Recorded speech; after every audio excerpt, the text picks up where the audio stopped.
안녕하십니까.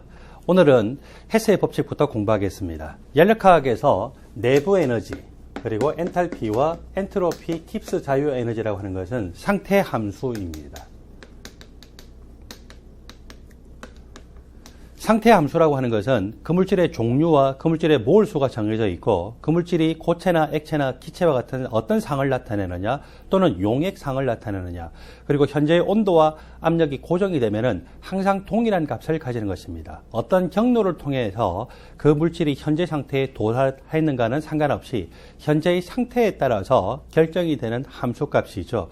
자, 이 상태 함수의 경우에는 최초 상태에서 최종 상태로 변화될 때 전체 그 변화량의 합이 동일하다는 것. 이것이 바로 헤스의 법칙입니다.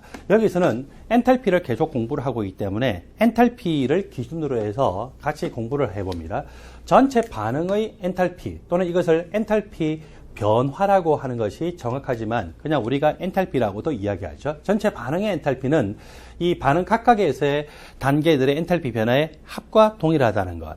이것과 비슷하게 사용되는 또 다른 표현 방식이 있는데 반응물에서 생성물로 변화가 돼요. 그때 반응물의 종류와 상이 지정이 되어 있고 또 생성물의 종류와 상이 지정이 되어 있는데 반응물과 생성물을 봤을 때 반응물에서 생성물로 변화될 때 이런 경로로 진행이 되느냐 이런 경로로 진행되느냐 또는 이런 경로로 진행되느냐와 상관없이 전체 엔탈피 변화량의 합은 다 동일하더라. 왜 동일합니까? 반응물과 생성물이 딱 고정이 되어 있고 똑같다는 거죠.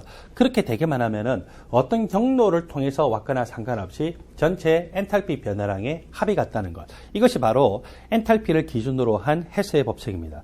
헤스의 법칙은요, 조금 전에 이야기했던 바와 같이 엔탈피뿐만 아니라 내부의 에너지, 그리고 엔트로피와 깁스 자유 에너지에 대해서도 모두 적용될 수가 있습니다. 자, 계속 엔탈피를 기준으로 해서 따져보겠습니다. A라고 하는 물질이 C로 변화가 됩니다. A에서 C로 바로 변화가 될 수도 있고 A에서 B를 거쳐서 C로 변화가 될 수도 있죠. A에서 B로 거칠 때의 엔탈피 변화가 델타 H1 낫으로 표현되어 있고 또 B에서 C로 거칠 때의 엔탈피 변화가 델타 H2 낫으로 표현되어 있습니다. A에서 C로 바로 변화가 될 때의 엔탈피 변화가 델타 H3 낫으로 표현되어 있는데 A에서 C로 바로 진행이 될 때의 엔탈피 변화나 또는 이런 다른 경로를 거쳐서 변화가 될 때의 엔탈피 변화량의 합, 즉 델타 H1 낫 더하기 델타 H2 낫이죠. 저것이 같다는 것. 이것이 바로 헤스의 법칙입니다.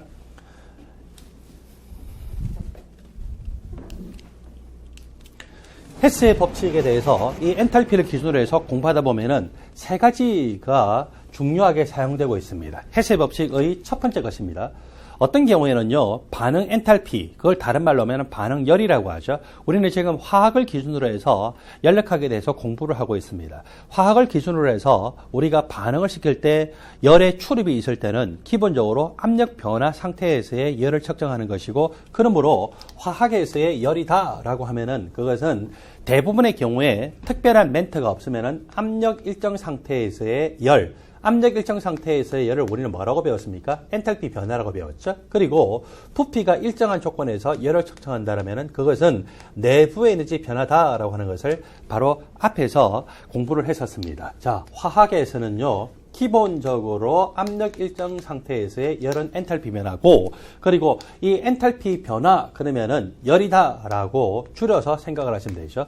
반응이 진행되면서 엔탈피 변화가 생겼어요. 그러면 그것을 우리는 반응 엔탈피 변화까지 붙여야 될 것 같지만 변화라고 하는 글자를 사용하지 않는다고 했죠. 왜냐하면 반응에 변화의 의미가 포함이 되어 있다라고 했습니다. 변화 의미가 포함이 되어 있기 때문에 중복된 용어를 쓰지 않는다는 거죠. 마치 친구를 만날 때 서울역 앞에서 만날 때 서울역 앞이라고 하든지 또는 서울역전이라고 하지 서울역전 앞이라고 하면서 전과 앞이라고 하는 똑같은 용어를 반복해서 쓰지 않는 것과 마찬가지죠. 그래서 이걸 우리가 반응 엔탈피 변화를 하지 않고 반응 엔탈피를 하는데, 그리고 우리가 변화라는 말을 쓰지는 않지만 이 엔탈피 변화를 한 글자로 하면 뭡니까? 열이라고 하죠. 그래서 전반적으로 반응이 진행되면서 엔탈피 변화가 생길 때 그것을 반응 엔탈피라고도 하고 반응열이라고도 표현합니다.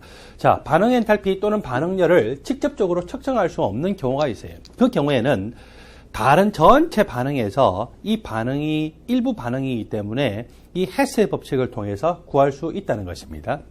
무슨 의미인지는 특별한 예를 가지고서 여러분들한테 바로 이어서 설명하겠습니다. 헤스의 법칙의 두 번째의 표준 생성 엔탈피라고 하는 것이 있습니다. 이런 식으로 적혔을 때는 오른쪽부터 적습니다. 이 not이라고 하는 것은 화학에서는 특별한 말이 없는 한은 표준 상태를 의미하죠. 표준 상태는 1기압 25도씨, 그리고 이것이 용액 중에 용해된 용질의 경우에는 1몰 농도인 것으로 생각합니다. 자, 이 표준 상태이고 F라고 하는 것은 formation, 생성이라고도 해석하고 형성이라고도 해석하는데, 연력학에서는 이것을 생성이라고 해석하고, 바로 앞에서 배웠던 배위화학 부분, 착물화학 부분에서는 이것을 형성이라고 해석했었죠. 표준, 생성, 엔탈피, 변화까지 읽지 않죠. 왜냐하면 생성이라는 의미에 변화의 의미가 이미 포함되어 있기 때문에. 그래서 이걸 우리가 표준 생성 엔탈피라고 있는데, 표준 생성 엔탈피라고 하는 것이 보통 이 문제에서 자료가 주어집니다. 그래서 생성물의 표준 생성 엔탈피를 모두 합한 것에서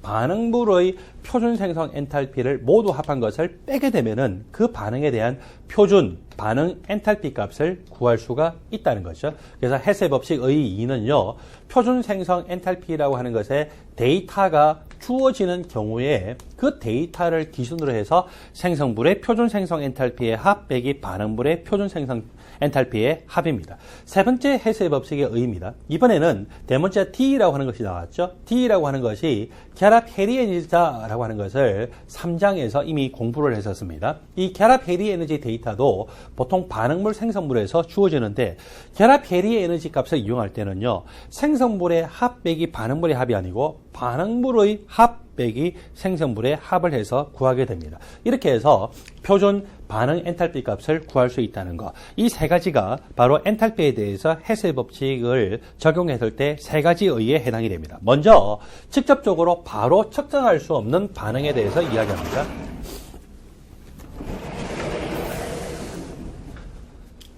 탄소와 산소가 반응을 해서 일산화탄소가 만들어지는 이 반응의 경우에는요, 표준 엔탈피 변화값 또는 표준 반응 엔탈피라고 하는 것을 직접적으로 구하기가 어렵습니다. 왜 그러냐면은 탄소 1몰하고 산소 분자 2분의 1몰이 반응을 해서 일산화탄소 1몰이 만들어집니다. 이때 반응이 가든지 안 가든지 해야 되는데, 다른 바이 프로덕트, 즉 부생성물이 생성된다든지 하면은 전체적으로 이 반응의 엔탈피 변화를 측정하기가 어렵다는 거죠.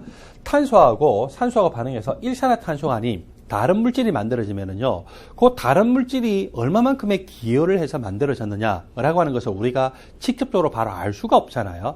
따라서 이 반응의 경우에는 아예 가든지 안 가든지 해야 됩니다. 탄소와 산소가 반응해서 일산화탄소로 만들어지는 반응이 50%만 가고 50%는 반응물 상태로 그대로 남았어요. 그러면 50% 간 거를 기준으로 해서 100% 간다라고 하면은 그때 엔탈피 변화가 어떻게 될까? 계산할 수 있을까요? 예, 그 경우는 계산을 할 수 있죠. 자, 이렇게 탄소와 산소가 반응해서 일산화탄소가 만들어지는 경우에는 반응이 조금이라도 갈 수 있고 또는 많이 갈 수도 있고 100% 갈 수 있지만, 어쨌거나 간에 다른 반응 생성물이 생성되면 안 돼요. 부생성물, 바이 프로덕트가 생성되면 안 되죠. 그런데 이 경우에는 일산화탄소 말고도 일산화탄소보다 훨씬 안정한 물질인 이산화탄소가 생성될 수 있어요. 탄소와 산소가 반응하면은 항상 일산화탄소보다는 이산화탄소가 더 안정하기 때문에 이산화탄소 생성되는 경향을 강하게 나타내죠. 그러면 이 반응의 엔탈피 변화값을 쉽게 구할 수가 없어요. 따라서 이 반응을요, 전체적인 반응, 즉 탄소가 산소와 반응해서 이산화탄소가 만들어지는 이 전체 반응의 일부로서 이 반응을 집어넣는다는 거죠. 자, 설계를 이렇게 합니다. 탄소하고 산소가 1대 2분의 1로 반응해서 일산화탄소가 만들어지는 반응을 가정해요. 물론 이 반응은 우리가 엔탈피 변화값을 직접 구할 수가 없어요. 그리고 일산화탄소가 만들어졌다라고 생각합시다. 일산화탄소는 이산화탄소하고 섞여 있더라도 우리가 따로 분리는 할 수 있잖아요. 이 일산화탄소하고 산소가 반응해서 이산화탄소가 되는 반응은 아주 잘 가요. 그리고 또 탄소가 산소하고 반응해서 아예 일산화탄소가 아니라 이산화탄소로만 가도록 하는 반응은 우리가 촉매를 써가지고 결론적으로는 하여튼 그 이산화탄소로 가는 반응이 아주 잘 일어나게, 빨리 일어나게 만들 수가 있어요. 그래서 여기서 이 반응에 대해서도 엔탈피 변화값을 구할 수가 있죠. 전체적으로 이 첫 번째 과정과 두 번째 과정을 더하게 되면은 세 번째 과정이 나오거든요. 그러면 첫 번째 과정의 엔탈피 변화와 두 번째 과정의 엔탈피 변화 합을 하면은 이 전체 반응의 엔탈피 변화값을 구해야 되고, 이 값도 우리가 구할 수 있고 이 값도 구할 수 있기 때문에 이 값을 우리가 계산을 해서 구할 수 있죠. 첫 번째 반응과 두 번째 반응을 더해서 세 번째 반응이 나오면은 첫 번째 반응의 엔탈피 변화와 두 번째 반응의 엔탈피 변화의 합이 세 번째 반응의 엔탈피 변화와 같기 때문에 이 값, 미지수 값을 구할 수 있다는 거죠. 이것을 에너지 다이어그램으로 표현하면 다음과 같습니다.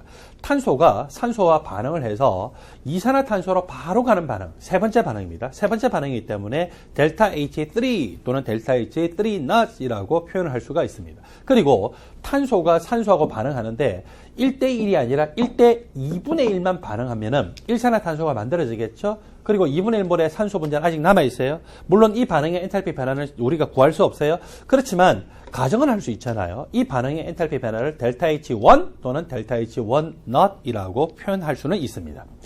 일산화탄소와 산소가 반응을 해서 이산화탄소가 되는 이 반응은 아주 잘 가는 반응이고, 우리가 그때의 엔탈피 변화값을 구할 수 있어요. 델타 H2 또는 델타 H2 not이죠. 최초 상태에서 최종 상태로 가는데 바로 가거나 또는 이 과정을 거쳐가거나 전체 엔탈피 변화량의 합이 똑같다는 거죠. 그래서 델타 H1 not과 델타 H3 not이 서로 합이 같아야 되기 때문에 델타 H1 not 더하기 델타 H2 not 이퀄 델타 H3 not이 돼야 되고, 우리가 이미 알고 있는 값은 델타 H2 not도 알아요. 델타 H3 not도 알고 있죠. 그러면 미지수 값에 뭘 구할 수 있습니까? 델타 H1 not을 구할 수가 있다는 거죠. 이렇게 우리가 직접 반응 엔탈피 값을 구할 수 없을 때 전체적인 반응의 일부로 이 반응을 딱 편입을 해서 이렇게 헤스의 법칙을 통해서 구할 수가 있다는 것. 이것이 바로 헤스의 법칙의 의 1번이라는 거죠. 자, 두 번째 헤스의 법칙의 2번입니다.